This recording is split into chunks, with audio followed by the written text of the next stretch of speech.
महादेव मुंडेंच्या पत्नी जर उपोषणाला बसले असतील तर एसपी साहेबांना माझी विनंती राहणार आहे की ही बाब आमच्यासाठी लज्जास्पद आहे।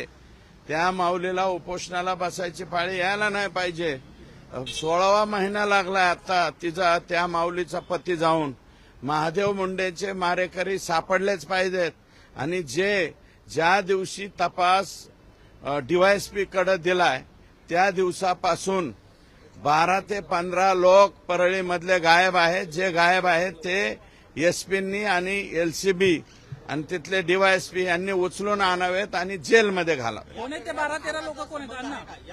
12-13 लोक 100% आकाचा संबंध आहे। ज्यांनी महादेव मुंडेंना मारलंय त्यांचे ज्यांनी मारलेले ज्या गुंडांनी ते गुंड आकाच्या मुलाच्या बॉडीगार्ड म्हणून फिरवत होते आतापर्यंत। मग आता ते बॉडीगार्ड कुठे गेले अचानक? आकाच्या मुलाच्या अवतीभोवती ते नाहीयेत आणि तेच आरोपी आहेत। ते आरोपी पकडले पाहिजेत।